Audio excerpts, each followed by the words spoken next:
How are we doing, YouTube? It's your friendly gamer SmartEntity here. So we all know what this is. This is, of course, the Escalation tactical alert from the Phoenix Intercept.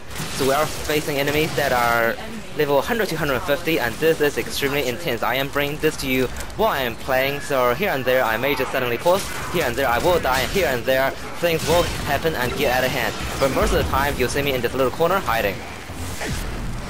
Alrighty, so let's give a quick introduction. So this is an extension of the initial Phoenix Intercept alert. On this particular occasion, we have a Conclave restriction of 400, and we are facing enemies between level 100 to level 150. So we got 3 waves down, 2 more waves to go. You can only bring a heavy bladed weapon in this, but like I said in my initial Phoenix Intercept video, that doesn't actually matter because all you'll be depending on are your Warframe abilities.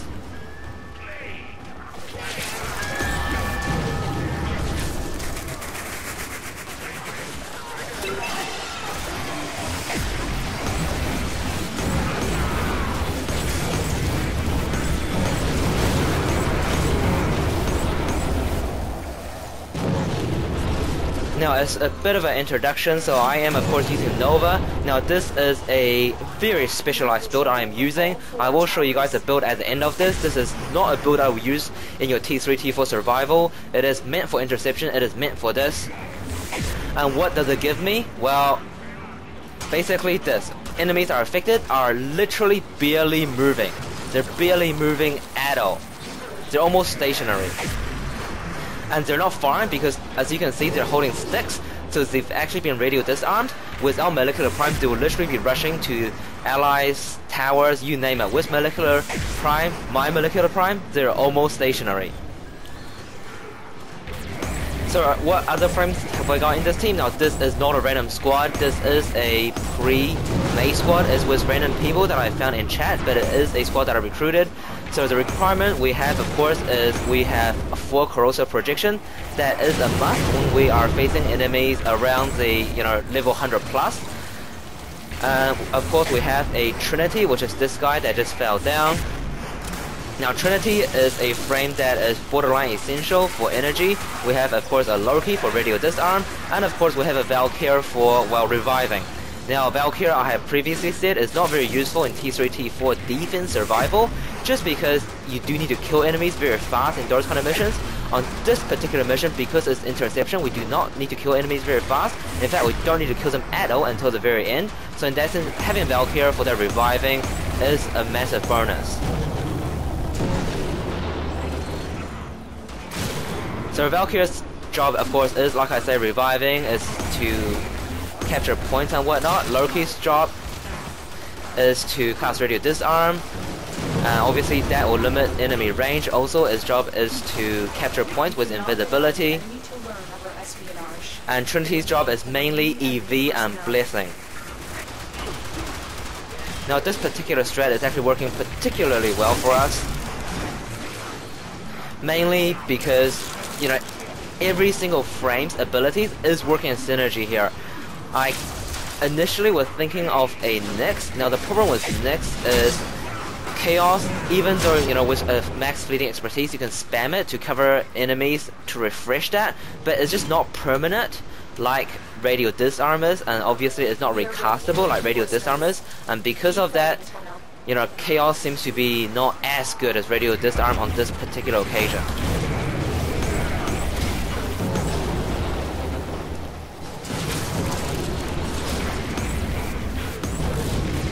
Now I'm trying to play and talk at the same time, and obviously I'm losing focus here and there, but overall I think we're doing a pretty good job. There's no risk of losing, and because of that I'm going to just die here and there. Now these enemies pretty much can and will one-shot you. They are level, up to 150, and they're pretty damn tough.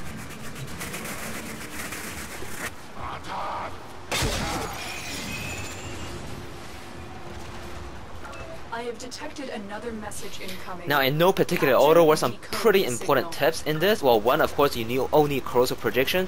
2, I think one of the most important thing to think about is capture points. Don't worry about killing enemies at the beginning of a wave. Before there are a lot of enemies, you want to capture all 4 points. Once all 4 points are captured, with this particular strategy, the Nova, i.e. me, is pretty much going to be hiding in this corner, casting Molecular Prime again and again and again. Basically, every time an enemy dies, a new enemy will spawn, and you want to cast Molecular Prime to capture that enemy as soon as possible, because a moving enemy in this game, even with radio disarm, could be deadly. Now from here and there, you know, enemies will capture points, and you really do need to capture the point again as soon as you can, because this can get out of control very, very fast.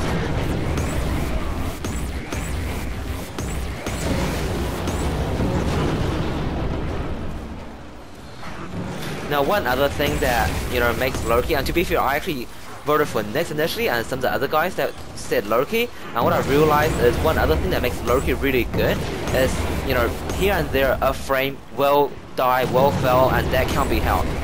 And again, with radio disarm, because it's permanent, even if Loki falls, it's not that big a deal.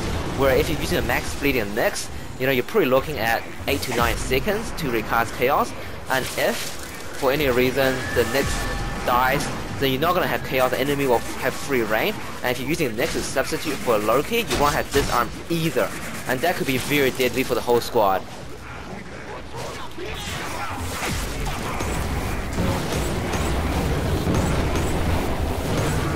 Now with this particular mission, it's actually very like the previous mission, the Stratus Emblem mission, where you're facing a lot of very high quality enemies, heavy gunners, napalms, bombards, and you're facing a lot of extremists as well, so that's something that you definitely need to be careful about.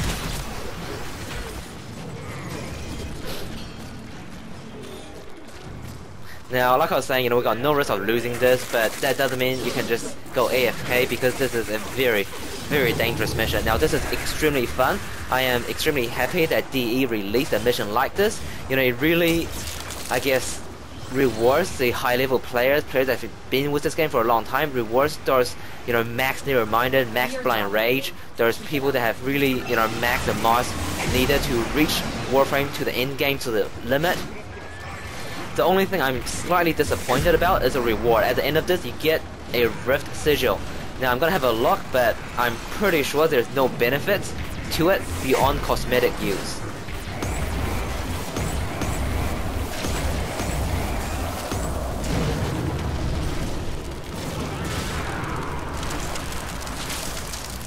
Now, you may have noticed with my second power, which I can't even remember the name of it right now. Of course, anti-matter drop. So with anti-matter drop, you know, I'm doing a huge amount of damage, and the main reason for that is because even though I'm not shooting bullets at it, it's because one, I'm using a lot of strength mods, which usually isn't that big a deal, but combined with Molecular Prime, and combined with the fact that, you know, we have 4 corrosive projection, it's pretty good on Grineer, just because most of their, when they level up, I suppose most of it is on armor. Yes, they have increase in health, of course, but a lot of it is actually based on armor. So there we go, 5 waves down. We just need to kill remainder enemies. Overall, it is pretty easy, but you definitely do need the strategy, you definitely do need the mods of Warframes, and you need the squad. This is not something you can, you know, really play around solo. I haven't tried, but I don't really feel this is something, you know, you can do solo, just because you do need 4 times corrosive projection, and you do need, you know, all the 4 abilities, the ultimate abilities of these Warframes.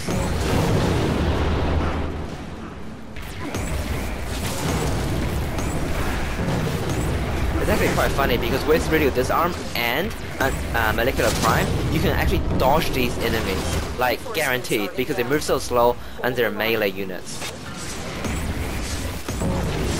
There we go, mission complete. Good work today. Not only have we decoded the enemy transmissions, we have also disrupted their communications.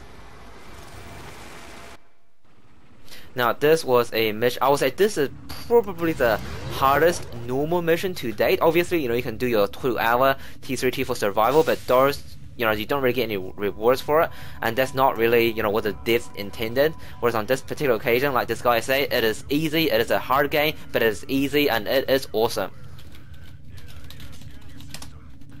Alrighty, and of course now we get our I have not read them. Rift Emblem, We'll have Rift Emblem, Rift Sigil.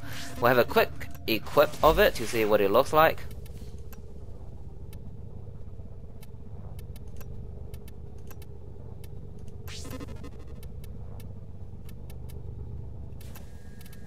Actually, I'm going to do the back just so I don't forget to put the Syndicate one back on. Where are we? Here we go, Rift Sigil. Maybe we'll change color just so we can see it. There you go. So you guys can see it over here. So that's a Rift Sigil. Is it worth it? Well, it would be nice if it does something. But other than that, it's perfectly fine. Now to go into the build. Okay, so that was the gameplay. Now we'll talk about the strat in depth. So this obviously can be forwarded on or extrapolated to all extreme high level interception missions.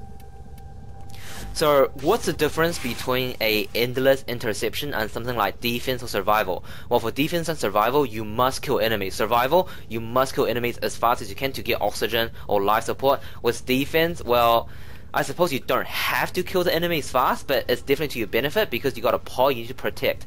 Now with interception, it's completely different in that there's really no obligation to kill enemies until the very end. So because of that, the strat is different. So we're looking at a Nova. Now this particular Nova build is a specialized build. It is extremely useful mainly because of the combination of Blind Rage and Intensify. Now you can say you want to put Transient Fortitude in there, however the additional 55% power strength doesn't actually benefit you that much because with Blind Rage, on top of Intensify, enemies are already slowed so significantly, and you really don't want to decrease in duration because duration for Novas and Prime is range. So we want max Near-Minded and max Continuity. Obviously, if you got primed Continuity, chuck that in there. You got primed Flow, chuck that in there. Now, if you've been seeing my videos, the flow wasn't actually that significant because I've always had enough energy, but that's because the Trinity was actually really competent. If you don't have a as competent Trinity, or if for any reason the Trinity dies, I need reviving and whatnot, flow definitely helps. Streamline and fleeting expertise for energy efficiency, and we have vitality in there for a bit of, I guess, survivability.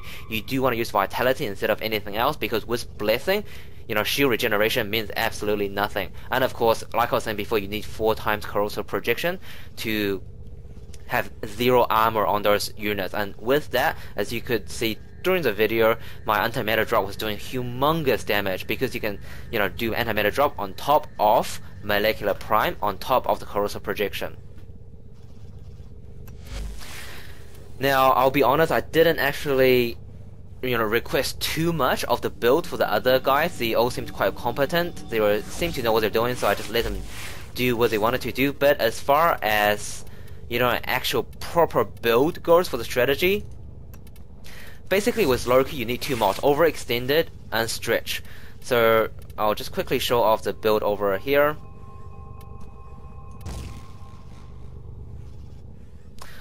So this so we'll put Stretch over here, Overextended.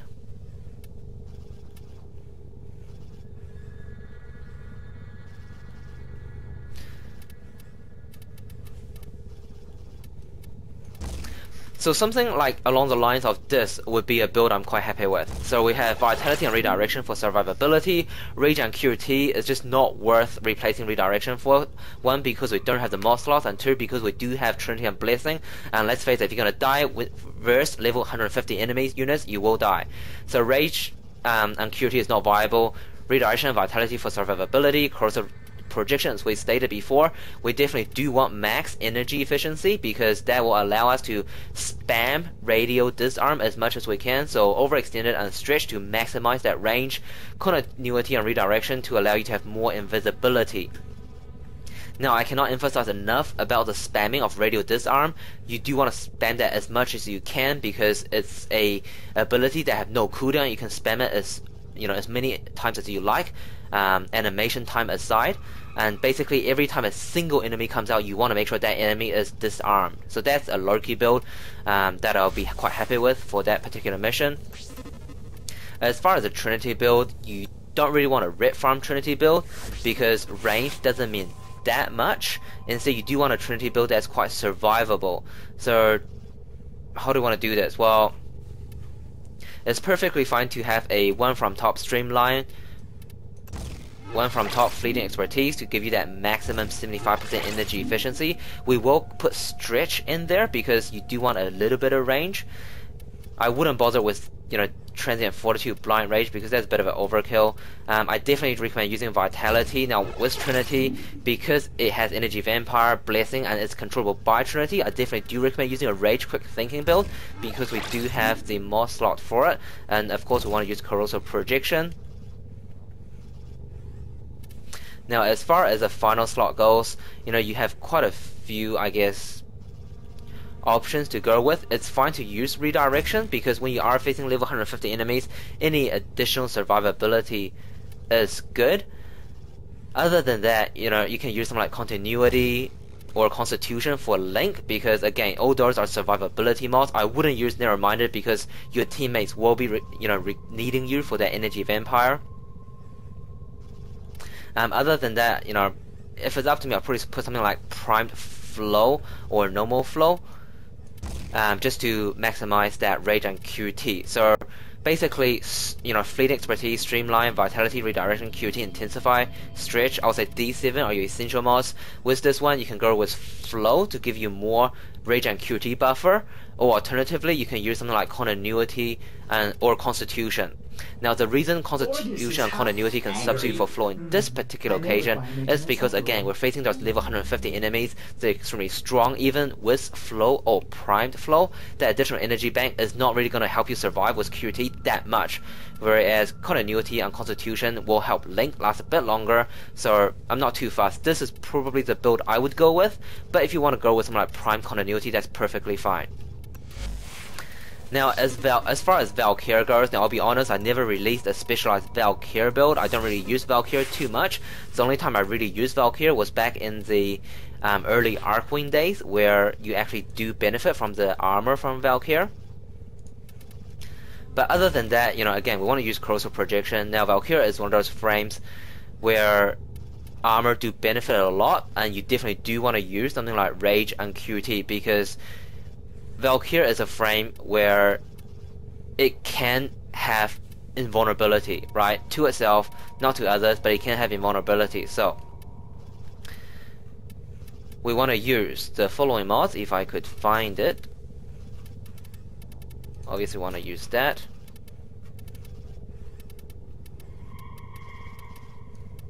So we want to use Rage, and we want to use QT and Vitality. Now that is the way that this goes. In addition, we will put Steel Fiber on there. And of course, one of the usual culprits, so that's your Fleeting Expertise, one from the top, and your Streamline, one from the top, to give you that max energy efficiency. Now, I probably wouldn't worry too much about Flow, but I will use something like Primed Continuity or Normal Continuity. And over here, you can put Constitution or Narrow-Minded.